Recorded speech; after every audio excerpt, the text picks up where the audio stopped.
Halo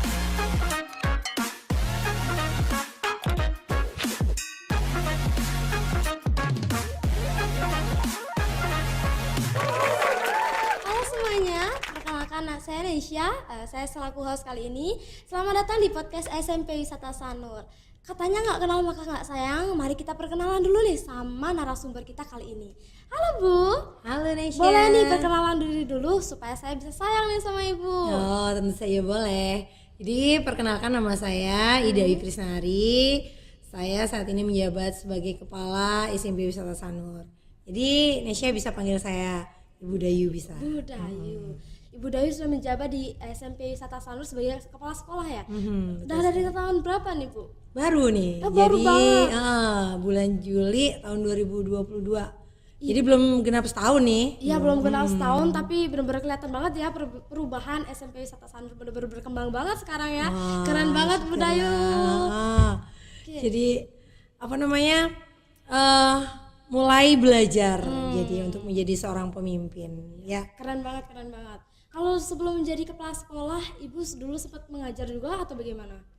Saya mengajar di SMP Wisata Sanur itu mulai tahun 2007 sebagai guru 2007. IPA. Kalau dihitung tahun sekarang berarti ada 17 tahun ya? Iya, betul Udah sekali. lama banget, itu 17 tahun kayak umur remaja. Iya, sebelumnya juga saya sempat mengajar di SD 1 Panjer, SD 1 Panjer dan SD 12 Sanur. SD 12. Lalu Itu tetap gimana? ngajar di sini. Itu double job. Oh waktu double itu. job. Ya keren banget. Gimana cara ngaturnya waktunya? Nah, itu pintar-pintar memanage waktu ya. Keren Jadi banget. paginya ngajarnya di sini di SMP Wisata. Lanjut ada shift siang di SD 12 jadi guru kelas 5 waktu itu. Oh guru kelas 5. Iya. Keren banget.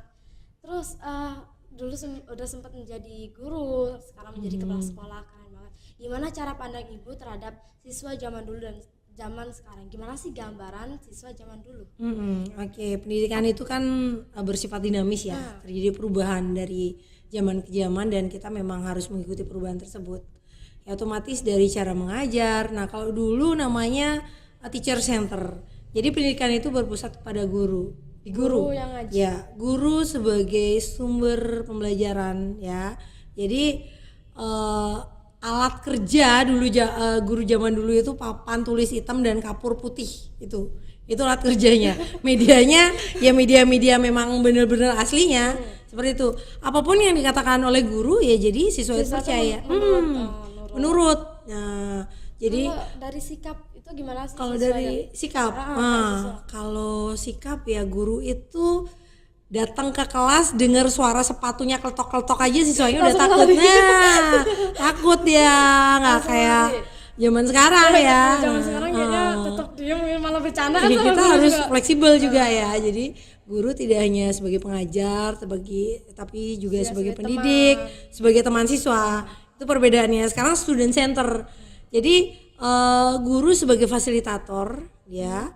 Jadi anak-anak bisa mendapatkan informasi pembelajaran dari manapun dia. Buku-buku sudah banyak dari internet, Google ya, seperti itu. Tidak hanya berpatokan kepada guru sebagai sumber belajar. Itu perbedaan yang sangat mendasar sih. Kalau Saya. dari cara mendidik zaman dulu tuh kayak gimana juga? Disiplin yang utama. Disiplin. Tuh, ya. Keren banget berarti. Anak-anak kalau telat biasanya apa yang dilakukan ibu Ya. guru-guru gitu juga? Kalau zaman dulu cuman bedanya nggak ada yang laporin ya, orang nggak tua ada dan yang gua dan siswa itu nggak ada yang laporin. Nggak bikin PR, bisa berdiri di pojokan kelas itu sampai jam pelajaran terakhir. Oh, zaman pelajaran terakhir. Terus biasanya mau jerang nggak sih muridnya kayak gitu tuh? Tapi muridnya itu ya nggak ngelawan guru, buktinya. Keren berarti tetap disiplinnya. mengikuti apa yang guru katakan gitu ya, mengikuti. Bener sekali, ya. Terus kalau perbedaan dari cara kesulitan apa sih yang biasa terjadi waktu mendidik anak zaman dulu sama anak zaman sekarang? Ya, Ada nggak sih kesulitannya mungkin? Kalau saya sih ya, misalnya sebenarnya kesulitan ya dalam mendidik itu kan tergantung dari cara kita mengajar dan mentransfer informasi kepada siswa ya. Jadi kalau kita memang mentransfer informasinya bagus, Nah siswanya tidak hanya nurut sih ya. Kalau dulu kan penurut ya. nggak bosan Ya. juga nanti jadi. Perkalian misalnya nggak hafal itu nggak boleh masuk kelas ya. Kita pakai penggaris panjang gitu. Saya yang menerima didikan zaman dulu ya. Tapi kalau saya mendidik tidak seperti itu ya. Jadi kalau saya jadi guru sih sudah di zaman yang sudah ada perubahan modern.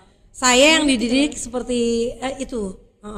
Tapi anaknya juga menjadi disiplin dengan cara seperti itu gitu. Iya, saya merasakan disiplin waktu, disiplin dalam pekerjaan itu ya semua dari guru-guru saya dulu yang memang mendidik saya. Karena banyak perbedaan dari juga sikap, juga karakter anak-anak, itu gimana sih? Bagaimana kita menanggulangi hal tersebut? Karena banyak kan kita lihat perbedaan-perbedaan dari sikap dan karakter anak-anak. Gimana caranya yang baik agar anak-anak itu juga mengerti kita gitu. Oke. Kalau sekarang dengan kecanggihan teknologi, guru itu harus lebih kreatif dan inovatif. Ya dia memberikan tugas ya tidak seperti zaman dulu yang mencatat kayak gitu ya, meringkas ya. Jadi masih bisa memberikan tugas-tugas seperti membuat video pembelajaran. Intinya membuat tugas yang anak-anak suka senangi gitu ya. Iya. Tidak membuat pelajaran itu menjadi asik kayak gitu. Iya, lebih menyenangkan. Misalnya dikasih project, siswa itu bisa bekerja sama dengan tim. Dia mempunyai ide yang mesti dia keluarkan ya. Tidak mesti gurunya yang berpatokan seperti Ya itu. biar kita juga bisa berpikir kritis, langsung mencari ide-ide yang baru dan inovatif gitu. Iya. Oke, dari perbedaan kurikulum juga mungkin nggak sih jadi faktor gitu kan? Kurikulum dulu saya sempat dengar ada kurikulum KTSP berubah menjadi kurikulum K13 dan sekarang beberapa siswa itu menggunakan kurikulum Merdeka. Mungkin nggak sih kurikulum itu menjadi salah satu faktor perbedaan antara sikap kayak gitu? Ya, mungkin itu berpengaruh ya. Jadi kalau dulu guru itu pembuatan RPP bisa banyak ya. Kalau sekarang ada RPP 1 lembar seperti itu. Ya, dari sistem kurikulum yang Merdeka Belajar sekarang kita ada proyek-proyek yang itu membuat siswa menumbuhkan ide-ide kreatif. Dia bisa mengeksplor apa kemampuan dia, apa yang mereka senangin. Semakin mencari hal-hal yang baru yang viral dan bisa dipelajari untuk dikembangkan lagi gitu untuk kedepannya. Iya, betul sekali. Jadi seperti ya ini apa namanya Bapak Pendidikan kita ya, Bapak Ki Hajar Dewantara, sesuai dengan semboyannya ing ngarso sing tulodo ing madya mangun karso tutwuri handayani. Jadi sebagai seorang pemimpin kita harus bisa menjadi teladan, yaitu di tengah kita memberikan semangat dan sebagai pendorong untuk siswa. Jadi kita harus mendorong siswa itu untuk lebih kreatif, lebih maju. Untuk pendidikan kita saat ini, menurut gambaran Ibu, pendidikan kita saat ini tuh kayak gimana? Mungkin udah bagus atau kurang? Ya, kalau dibandingkan dengan di luar negeri mungkin kita memang jauh dari teknologi, tapi saat ini pendidikan sudah di Indonesia sudah mulai membaik ya istilahnya, apalagi dengan kurikulum yang baru.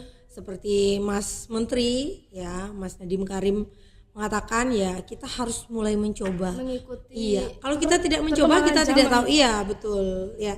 Jadi apapun perkembangan teknologi, perkembangan zaman, kita harus bisa ya, fleksibel sama apa yang terjadi gitu. Ya, betul sekali.